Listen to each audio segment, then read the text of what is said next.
ওনাদের জানা মতো এই ধরনের কোনো পারমিশন এটি নেই। যেহেতু আপনি এখানে এসেছেন, যখন আগুন লাগে তখন জানি আসলে এই ধরনের কোনো অনুমোদন নেই, তো এছাড়া এটু বিদ্যমান থাকে। আপনি ঢাকার জেলা প্রশাসক এটাকে কীভাবে দেখেন? এই ক্ষেত্রে আপনাদের তদারকি কার্যক্রমটা আসলে কেন সেটা আগে ফাইন্ড আউট করতে পারেন? আসলে in fact this is a big challenge for us. আপনি জানেন যে ঢাকায় আসলে আমাদের গ্রেটার ঢাকা নিয়ে আমরা সবচেয়ে বেশি এই চ্যালেঞ্জগুলো ফেস করতেছি।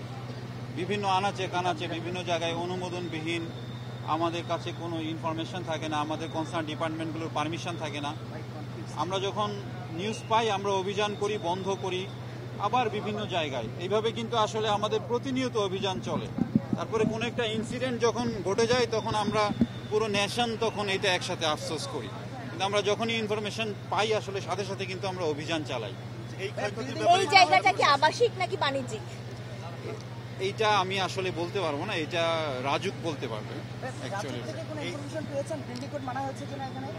না, রাজুকের ইনফরমেশনের বিষয়টা আমি জানি না।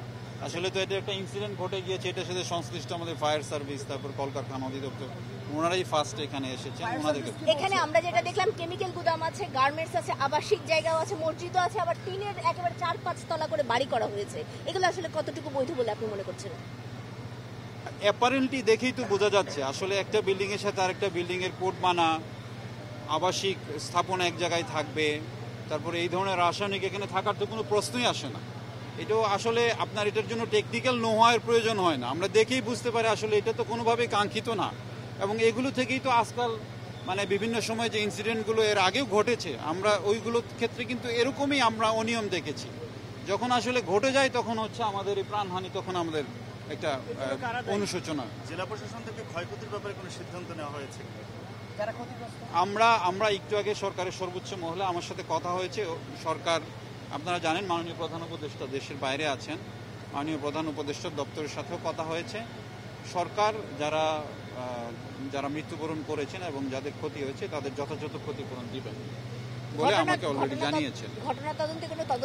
ঘটনা তদন্তে আসলে ফায়ার সার্ভিস তো তাদের নিজস্ব আঙ্গিকে একটি তদন্ত করবে নিশ্চয়ই। আর আমি এখান থেকে ভিজিট করে এখনই আমি সরকারের উচ্চ পর্যায়ে কথা বলবো, তখন হয়তো আপনারা সিদ্ধান্তটা জানতে পারবেন। আমরা প্রথমে দেখতাম পুরনো ঢাকার দিকে ওই কেমিক্যাল গোডাউনগুলো বেশি থাকতো, এখন সেটা দেখছি আমরা মিরপুরের দিকগুলোতে সরে আসছে। তো এই বিষয়গুলো নিয়ে আপনাদের কোনো অভিযান বা কোনো কিছু? দেখেন, আমি গত আপনার 1 বছর হলো জেলা প্রশাসক হিসাবে আছি। মহানগরীতে অনেকগুলো প্রতিষ্ঠান কিন্তু কাজ করে।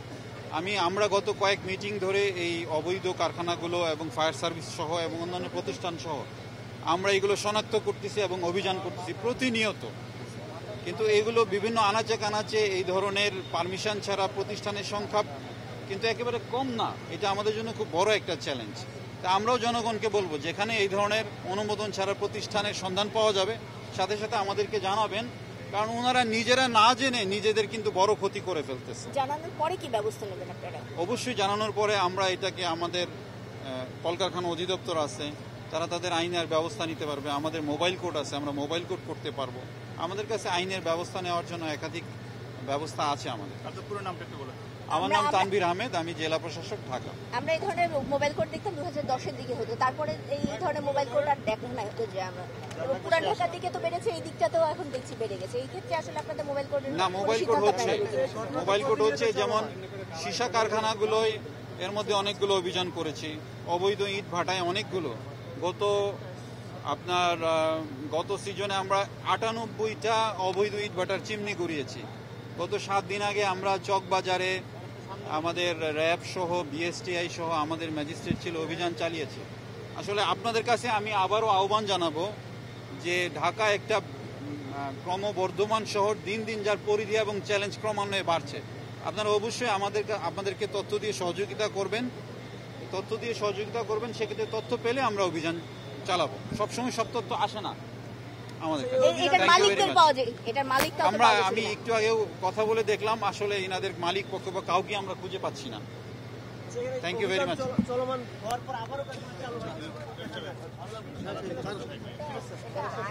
আমি তো আবারও বললাম যে আপনারা আমাদের কাছে এখানে আপনারা কারো কোনো করাপশন তথ্য পান, আপনারা আমাকে জানাবেন।